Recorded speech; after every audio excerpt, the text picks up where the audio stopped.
आप सभी को नमस्कार।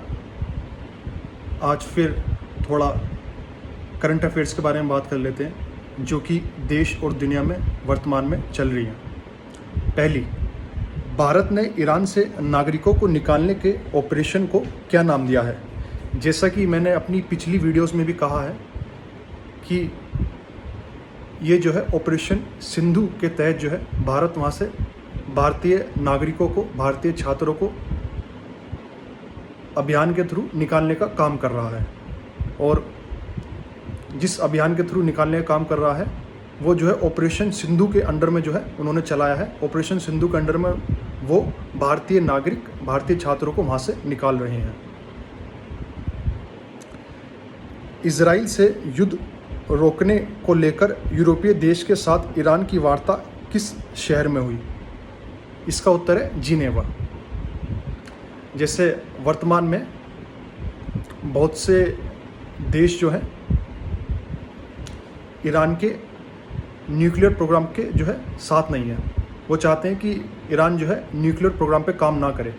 और यूरोपियन देश भी जो है उन्हीं का भी ये कहना है कि ईरान न्यूक्लियर प्रोग्राम पे काम ना करे। उनका ये मानना है कि भी अगर ईरान न्यूक्लियर प्रोग्राम पे काम करता है और ईरान एक इस्लामिक देश है और इज़राइल के लिए जिस तरीके की उसकी स्टेटमेंट आती रही है वो जो है कहीं ना कहीं उन्हें लगता है कि इज़राइल देश के खिलाफ ही हैं। और अगर न्यूक्लियर प्रोग्राम ईरान में सक्सेसफुल हो जाता है और ईरान के पास न्यूक्लियर वेपन आ जाता है तो फिर देशों को लगता है, जैसे यूरोपियन देश हो गए, अमेरिका हो गया और बाकी कुछ देशों को, कि भी कहीं इस न्यूक्लियर वेपन को वो जो है इज़राइल पर जो है इस्तेमाल ना करें।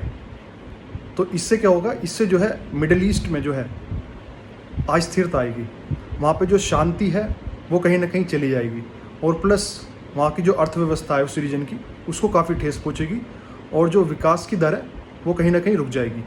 तो इन सब बातों को लेते हुए और प्लस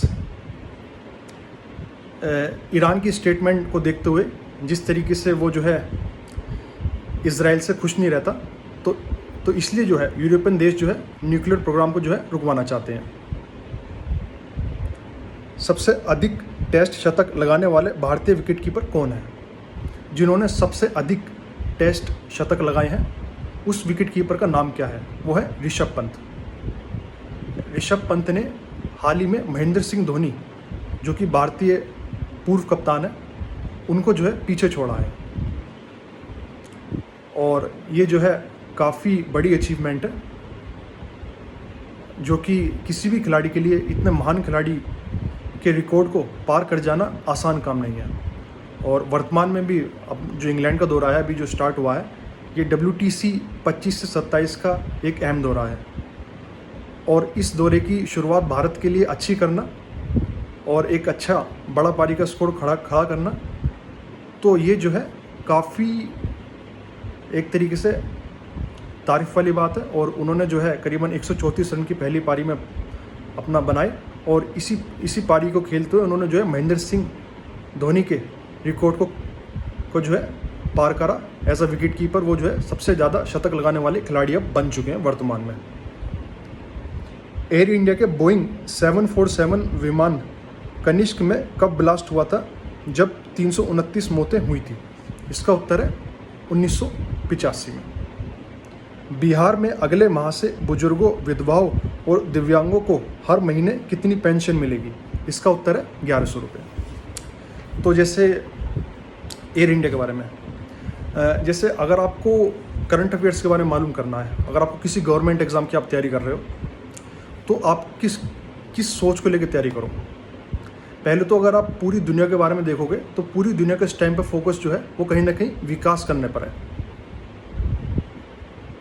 और जैसे फॉर एग्जांपल विकास करने पर है, अपनी अर्थव्यवस्था को और अच्छा करने पर है और देशभर में रोजगार और पैदा हो और जो एक तरीके से लाइफ स्टैंडर्ड है वो जो है हर एक नागरिक का अच्छा हो। दुनिया में हर कोई देश यही चाह रहा है। बेशक बहुत से देश आप ऐसे देखोगे कि वो जो है गलत पॉलिसी के कारण जो है कहीं ना कहीं उस राह से भटके हुए भी दिखेंगे, मगर कहीं ना कहीं उनकी सोच यही थी कि हम जो है अपने देश को विकासशील बनाएं। वो अलग बात है कि जिस तरीके से उन्होंने सोचा वो जो है उनके कंट्री के खिलाफ गया। तो इन्हीं सब बातों को देखते हुए जैसे वर्तमान में जो हमारा भारत देश है वो एविएशन इंडस्ट्री में काफ़ी आगे बढ़ना चाह रहा है। तो एविएशन इंडस्ट्री में अभी जो है एयर इंडिया विमान की एक दुर्घटना हुई थी। तो यहाँ पे जैसे करंट अफेयर्स में फिर एक जो है एयर इंडिया विमान का जो है जिक्र आया, और जो है 1985 जैसे एयर इंडिया के बोइंग 747 विमान कनिष्क में कब ब्लास्ट हुआ था, जब 329 मौतें हुई थी।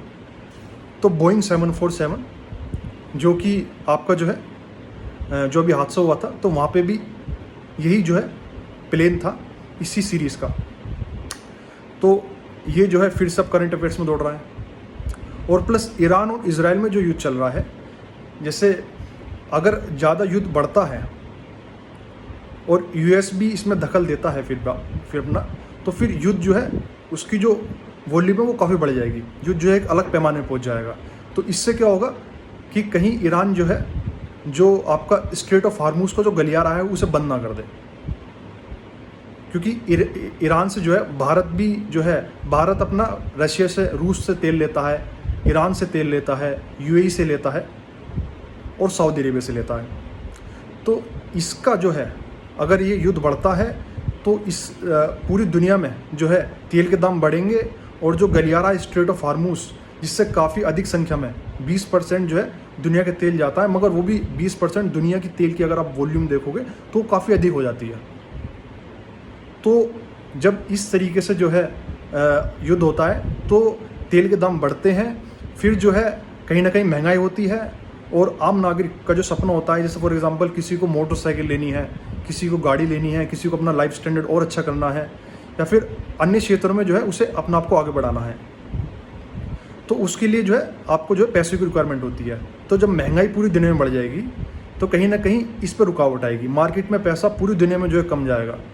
तो इससे क्या होगा, अस्थिरता आएगी और हर एक देश की आर्थिक जो हालत है वो कमज़ोर होगी। तो इसलिए ईरान इजराइल का जो युद्ध है वो जो है हर कोई कहीं भी चले जाओ दुनिया में तो उस टाइम पे करंट अफेयर्स में उसके बारे में ज़रूर पूछा जा रहा है, ईरान के बारे में, क्योंकि वो अगर वो ज़्यादा जो है युद्ध को अपना अलग लेवल पे ले जाता है, जिस तरीके की उसकी स्टेटमेंट आ रही हैं, तो स्ट्रेट ऑफ हार्मूज जो है वो बंद करेगा जिस तरीके का लगता है। और प्लस जैसे तेल के लिए हम उस पर निर्भर हैं, काफ़ी सारे देश जो है भारत का कुछ तेल जो है वहाँ से भी आता है, और बहुत से जो देश हैं वो जो है ईरान पर ही डिपेंड है। तो वहाँ तो जो है एक तरीके से सभी देशों में आप जो है दाम बढ़ते हुए देखोगे और इसका असर दिखेगा। तो इसलिए ईरान जो है, ईरान इजराइल में भी ईरान जो है स्पेसिफिकली ज़्यादा करंट अफेयर्स में आ रहा है कि वहाँ के सुप्रीम लीडर का नाम क्या है। जैसे मैंने अपनी पिछली वीडियोस में बताया, आयतुल्ला खामने जो वहाँ के जो है प्रेजेंट में सुप्रीम लीडर हैं, और उन्होंने वर्तमान में 3 अपने उत्तराधिकारी जो है घोषित करे हैं, और ईरान को जो है इन्होंने सूचित कर दिया है। तो वो भी आने वाले समय में जो है करंट अफेयर्स में फिर जो है सुर्खियों में आएगा कि कौन कौन से होंगे, अगर युद्ध जो है ज़्यादा लंबे समय तक और खिंचता है। और प्लस जैसे भारत ने ईरान के नागरिकों को निकालने के ऑपरेशन को क्या नाम दिया, ये भी आपका जो है ईरान से जुड़ा हुआ प्रश्न है। और प्लस इजराइल से युद्ध रोकने को लेकर यूरोपीय देशों के साथ ईरान की वार्ता किस शहर में हुई, तो ये जो है जिनेवा। तो ये भी जो है आप देखोगे कि यूरोप चले जाओ, आप चाहे अफ्रीकन कॉन्टिनेंट चले जाओ और प्लस अमेरिका में चले जाओ, तो ये करंट अफेयर्स आपको सेम मिलेंगे। और प्लस जैसे वर्तमान में जो भारत सरकार की जो पॉलिसीज़ हैं, जो वर्तमान में जो भी सिलेबस जो बना है, उसमें भी आपका जो है खेल के चैप्टर पुस्तक में जो है अलग से इंक्लूड हुए हैं। तो खेल को भी अब भारत सरकार जो है एक अलग लेवल पे जो है प्रोत्साहन दे रही है।